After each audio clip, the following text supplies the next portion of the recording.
Hello बच्चों, let's see this question. This question says two identical plano convex lenses L1 जिसका reference distance कितना है 1.4 और दूसरा L2 1.5 जिसका रेफरेंस डिस्टेंस कितना है 1.5. रेडियस ऑफ कर्वेचर दे रखा है 20 centimetre. Are plate as shown in figure. तो आपको डायग्राम दे रखा है इस तरीके से. अब क्या कह रहा है कि second lens is shifted vertically downward by small distance 4.5 mm and extended part of L1 and L2 are blackened as shown in the following figure. Find. तो आपको पूछा कि पोजीशन बता, new position of the image of the parallel beam. तो यहाँ पर देखिए beam parallel आ रही है, लेंस हो गया आपके पास, तो उसकी कटिंग कर रखी है आपके पास. तो यहाँ पर सबसे पहले तो की कॉन्सेप्ट की बात करते हैं कि आपका की कॉन्सेप्ट क्या होगा. तो यहाँ पर जो की कॉन्सेप्ट है आपके पास बेसिकली कटिंग ऑफ लेंस से रिलेटेड है. तो की कॉन्सेप्ट लिखे अपन की कॉन्सेप्ट. तो ये cutting of lens, cutting of lens और कटिंग एंड पॉलिशिंग दोनों कह सकते हो. Cutting and polishing of lens.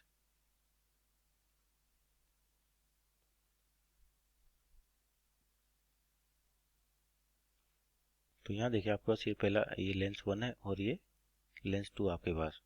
तो अब कर रखे लेंस 1 को आपने वर्टिकली शिफ्ट कर दिया स्मॉल डिस्टेंस 4.5 mm और L1 जो एक्सटेंडेड पार्ट है अपने पास सेकंड लेंस यानी कि L2 को शिफ्ट कर दिया नीचे की ओर कितना 4.5 mm जो दे रखा है. और जो शिफ्ट करने के बाद फिक्स है कि लेंस 1 का भी इतना पोर्शन आपको दिखाई देगा ऊपर और जो पोर्शन दिख रहा है इसको ब्लैक कर दिया. इसका मतलब यहाँ से कोई भी लाइट रे आपके पास पास नहीं करेगी. अगर मान लीजिए ब्लैक पॉलिश नहीं करते तो आपके पास क्या होता है कि 3 नए लेंस बन जाते हैं आपके पास. लेकिन क्या ऊपर पॉलिश कर रखा है तो अभी भी कितना होगा, केवल एक मिला के जो पुराना सिस्टम है उसी तरीके से आपको एक लेंस दिखाई देगा जो दोनों को जोड़ रखा है ये और ये. आपके पास नए लेंस की तरह बिहेव नहीं करेगा. अगर ये पॉलिशिंग नहीं होती तो क्या होता है ये भी लेंस की तरह बिहेव करते हैं. तो अब आपके पास दो लेंस है तो सबसे पहले तो इनका फोकस निकाले लेंस का. तो फोकस होता है 1/f. फॉर्मूला जो होता है ये होता है n lens upon n surrounding -1 1/r1 -1/r2. तो मान लीजिए पहले लेंस की बात करें अपन तो पहले की फोकस बोल देते हैं 1/f1. तो लेंस का रेफरेंस डिस्टेंस कितना है पहले लेंस का 1.4. तो 1.4 और सराउंडिंग नहीं दे रखा तो अपन जनरली उसको ए लेते तो उसके लिए एन एस होतेगा सराउंडिंग का 1. तो 1.4 -1 इंटू 1/r1 -1/r2. तो देखिए रेडियस ऑफ कर्वेचर को समझते हैं आपके पास किस तरह से. ये लेंस हो गया आपके पास L1. इस तरीके से लेंस है आपके पास. और बोल देते जो रेज है आपके पास ऐसे आ रही है तो इसके लिए आर दे रखा आपको 20 सेंटीमीटर. इसका जो रेडियस ऑफ कर्वेचर है कितना 20 सेंटीमीटर. तो साइन कन्वेंशन देखे जिस डायरेक्शन में रेज आती है उसको तो अपन पॉजिटिव कंसिडर करते हैं और opposite to direction of light तो ये होता है नेगेटिव. तो यहाँ देखिए रेडियस ऑफ कर्वेचर इसका लेफ्ट साइड होगा यहाँ पर. तो यानी कि द डायरेक्शन ऑफ रेज है तो पॉजिटिव होगा तो 1/r1 यानी कि 20 R2. तो इन स्ट्रेट लाइन के लिए आपका जो रेडियस ऑफ कर्वेचर होता है इनफाइनाइट होता है तो माइनस का 1/इनफाइनाइट. तो ये तो हो गया 0. तो कितना बचेगा ये 1.4 डिवाइड बाई 20. तो ये हो जाएगा आपके पास पॉइंट को हटाए तो अपॉन में 200 यानी कि 1/50. तो 1/f1 की वैल्यू होगी 1/50. इसको बोलते क्वेश्चन नंबर 1. तो उसी तरह सेकंड लेंस की बात करें अपने पास एक और लेंस है तो उसके लिए रेडियस ऑफ कर्वेचर फोकस निकाले उसका. तो सेम प्रोसीजर आपके पास 1/f2 n lens upon n surrounding. तो एन लेंस इस बार कितना दे रखा है 1.5 दे रखा आपको. सराउंडिंग 1 है इसे आपके पास तो ये हो जाएगा 1/r1 -1/r2. तो दूसरा लेंस आपका इस तरीके से दिखाई देगा. डायरेक्शन ऑफ रेज ऐसे आपके पास. तो 1/r1 यानी कि पहले ये चीज़ आएगी आपके पास स्ट्रेट लाइन. तो इसका मतलब ये होता है इनफाइनाइट. तो यानी कि 1/इनफाइनाइट माइनस. अब इसका जो रेडियस ऑफ कर्वेचर होगा इधर होगा तो आपका डायरेक्शन इस डायरेक्शन तो पॉजिटिव थी और ये क्या थी नेगेटिव. इस बार आपका जो आर होगा नेगेटिव होगा तो नेगेटिव नेगेटिव क्या हो गया पॉजिटिव. और कितना 1/20 सेंटीमीटर तो 1/20 हो जाएगा. तो ये कितना बचेगा 0.5 और ये बचेगा अपॉन में 20. तो यहाँ से पॉइंट को हटाए तो 5/200. इसका मतलब ये हो जाएगी 1/40. तो ये हो गया आपके पास 1/f2. तो आपके पास फोकस आ चुका है पहले का और दूसरे का. तो ये हो गया आपके पास 1/f2 की वैल्यू. अब देखिए होगा क्या कि आपके पास जैसे पहला लेंस है तो इससे जो इमेज बनेगी दूसरे के लिए ऑब्जेक्ट का तरह काम करे. तो लेंस 1 से कितनी इमेज बनती है आपके पास. तो लेंस मेकर फॉर्मूला क्या होता है 1/v -1/u equal to 1/f.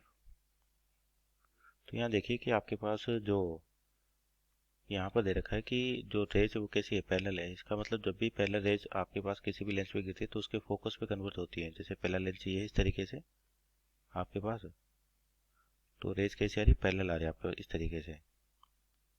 तो जो पहले रेज होती है वो कहाँ लेंस से गुजरने के बाद कहाँ से पास होंगी उसके फोकस से. इस तरीके से फोकस से पास होंगी. इसका मतलब जो लेंस 1 है उससे जो इमेज बनेगी वो इसके फोकस के बराबर होगी. इसका मतलब आपके पास फोकस कितना लेंस 1 का, यहाँ से देखो 1/50 यानी कि 50 सेंटीमीटर 50, तो यानी कि यहाँ से जो दूरी हो जाएगी 50 सेंटीमीटर हो जाएगी आपके पास, यानी कि फोकस के बराबर। तो पहले लेंस से तो आपके पास क्या इमेज मिल गई। अब जो पहले लेंस से इमेज मिली वो दूसरे के लिए कैसे काम करेगी, ऑब्जेक्ट की तरह। तो आपका जो दूसरा लेंस है वो इस प्रकार रखा हुआ है। तो यहाँ से जो इमेज बनी 50 पे वो इसके लिए ऑब्जेक्ट का काम होगी। तो ये लेंस मेकर फॉर्मूला है, इसको फिर से यूज़ करें अपन। तो यहाँ पर देखिए इसके लिए लिखे तो 1/v यानी कि फाइनल इमेज बतानी 1/u यानी कि होती है ऑब्जेक्ट डिस्टेंस, और जो डायरेक्शन ऑफ इंसिडेंट लाइट है वो इधर है, और आपके पास जो ऑब्जेक्ट है वो जो यहाँ से पहले लेंस से बना वो यहाँ पर रखा हुआ है 50 सेंटीमीटर पर। तो सारी डिस्टेंस अपन बात करते हैं यहाँ से 50 सेंटीमीटर। तो डायरेक्शन ऑफ इंसिडेंट लाइट ये है आपके पास, और तो सभी डिस्टेंस होती है पोल से मेजर की जाती है, तो इसका पोल कुछ इधर होगा। तो आपके पास इधर से इधर जाए तो यानी कि डायरेक्शन कौन सी मिल रही है, पॉजिटिव मिल रही है। इसका मतलब यू की वैल्यू सेकंड लेंस के लिए 50 सेंटीमीटर हो जाएगी। तो यहाँ से इमेज निकालें तो 1/v माइनस 1/u यानी कि 50, और इसका फोकस कितना आपके पास 1/40। 1/f2 आपके पास सेकंड लेंस की बात करें तो 1/f2 यानी कि 1/40।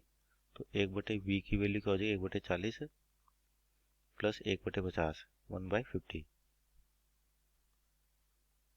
तो एलसीएम आ जाएगा आपका 200।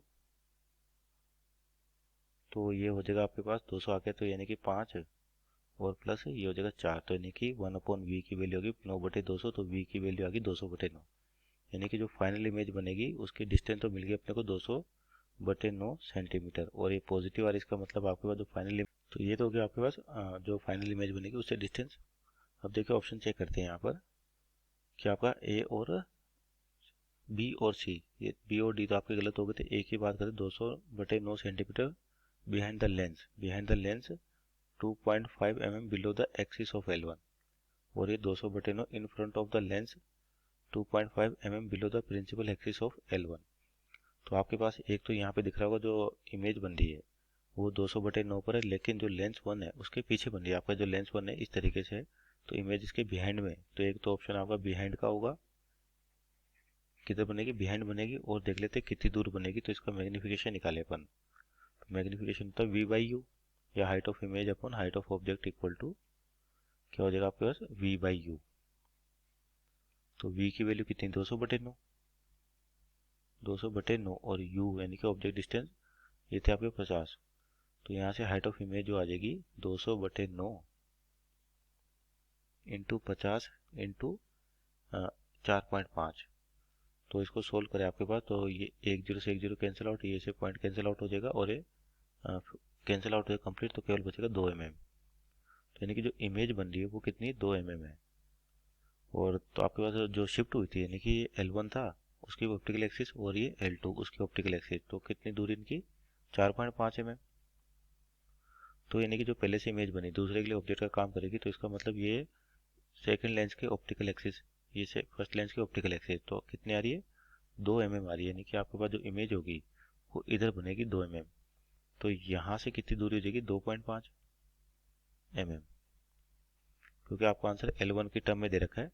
तो यहाँ पर देखें अपन, तो ऑप्शन में देखें तो एक तो 200/9 behind the lens and 2.5 mm below the principal axis of L1। तो मीन्स ऑप्शन नंबर आपका सही होगा, क्योंकि लेंस 1 से नीचे भी बन रही है और उसके पीछे बन रही है। तो और इसमें लिखा है कि इन फ्रंट, तो फ्रंट तो आपका कैंसिल आउट होगा, यानी कि ऑप्शन सी गलत होगा।